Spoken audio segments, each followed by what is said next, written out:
transportation infrastructure is huge. So what communities would those be? Do you remember the names? Well, like I said, the city of Omaha I've done a lot of work in Omaha, and just the Chicago, and I kind of throw the Chicago region out there in general as being, you know, generally speaking, Rochelle is a big intermodal facility outside of Chicago. We haven't worked directly in Rochelle, but we've worked in the region in that area and the impact that it has. But no 20,000 people city or suburbs.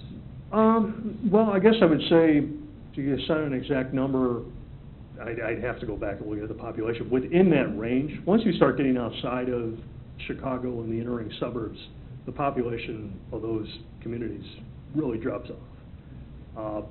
One of the projects in a couple communities that we're working in, and I'll give you Lansing and Linwood are two communities. There's an airport. In some regards, there's some similarities. There's a regional airport there. There's a lot of industrial development, and there's a proposed new airport going in, and there's new intermodal that would go in conjunction with that, and there's a expansion of some of the highway network in that area. So in that regard, I'm always hesitant to compare cities because each one has its own unique attributes, but those are some areas in the Chicago region that I can tell you have some of the similarities. And then I have another question about, on page 24, it talks about housing, and it says 74% of all units have 3 bedrooms or less, which pretty much is what we've all surmised is a first-time home buyer market, unless they're all ranches, I guess, but they aren't. But so what would be a number that would be considered more, you know, a better distribution of first and second-time home buyer homes? And that's a market-driven number, and it's really the you know, you're going to get different developers. They're going to build for what the market expectations are.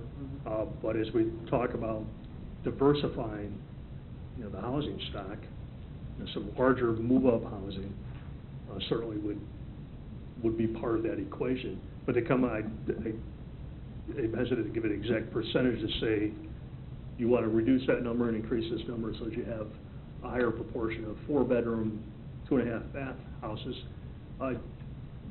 But the fact that that's the overwhelming majority of the housing stock is two things. One, that's what people have just expected, and that's what developers build to.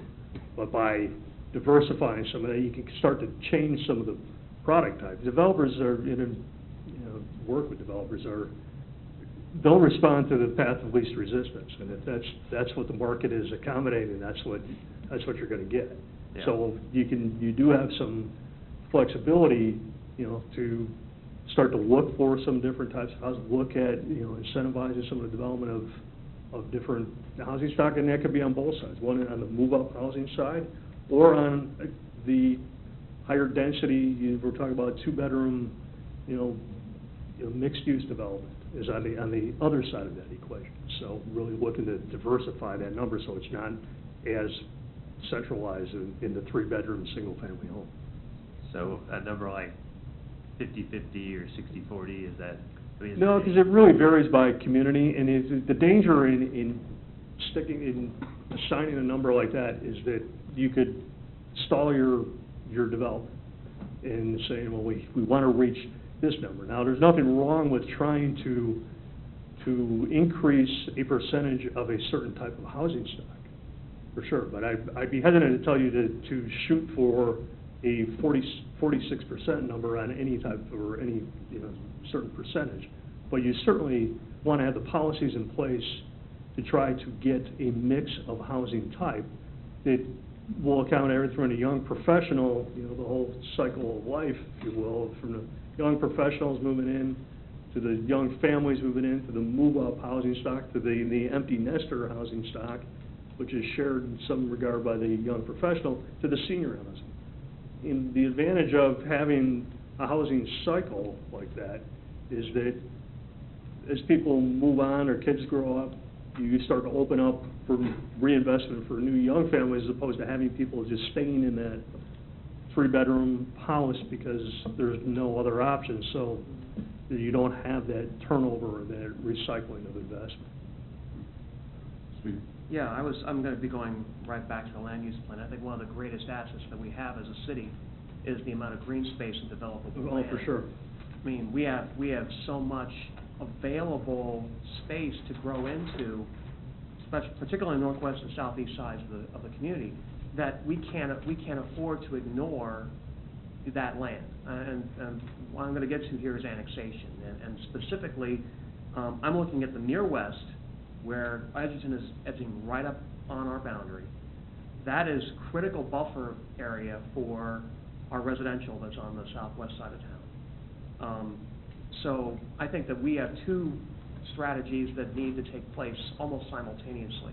One is, and you mentioned this in your recommended short-term agenda, which is to establish the boundary agreements with these other cities, specifically Spring Hill and especially Edgerton. Right.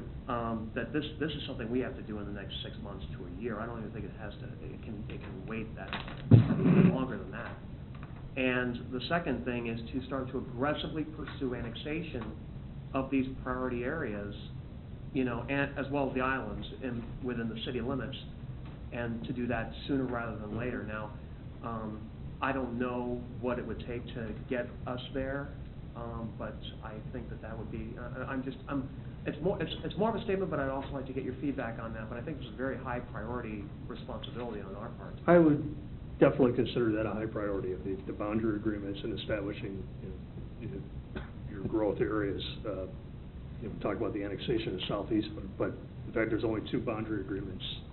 Yeah. You would certainly like to. It gives you some fair certainty, gives you some control, and then it also doesn't pit you against another community, and whether it's development or use. That certainty is definitely a good thing. Cheryl, I think Yeah. Cheryl had a comment. Yeah.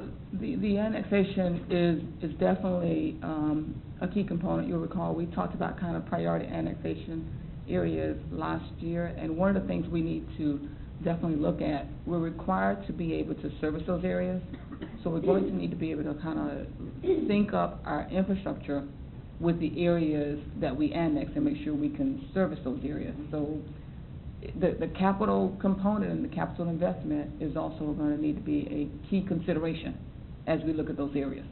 That also means that from a short-term perspective, we may have to realign some of our budget priorities in order to be able to get into those areas from an infrastructure perspective. I'm just, I'm throwing that out there. And I mean, not just from expansion, but also from maintenance as well.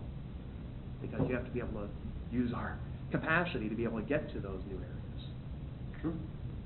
Well, and I would say, I mean, Christine, in my opinion, it's even bigger than, quite frankly, it just really comes down to the property owner. And we already know in the northwest corner, they've already been having conversations back and forth with the LAFED, very little with us. So, I mean, if I'm a property owner and I'm in the county, I'm not going to annex my land until I absolutely have to, till there's some benefit to me for me doing it. So, I mean, those are the types of conversations, because why am I gonna pay extra property tax, when I can sit there until somebody comes in and buys me out? And so, I mean, I think it's more than infrastructure, because quite frankly, why would I want to spend the money on infrastructure not knowing for sure that I'm ever gonna, so it's, how do we get ahead of that? What are those conversations, and how do we, and I know, Cheryl, you've been working with, been involved in some of this, but I think that's the key. Yeah. The key really, and having annexed major tracts of land before and developed them, the key really is what's there. Because once you have the water and the sewer, where the water and sewer is located really kind of drives it. Because the water and sewer and transportation, once those components are in place, the value of the land changes significantly. So the carrot for the annexation is it development ready? That becomes, you're right, not an investment that the property owner is going to want to make. That becomes a policy decision on whether the governing body makes that land development ready. When it's development ready, water, sewer, and transportation's there, I think we're in a stronger position to be able to have them come into our city as opposed to going to another city.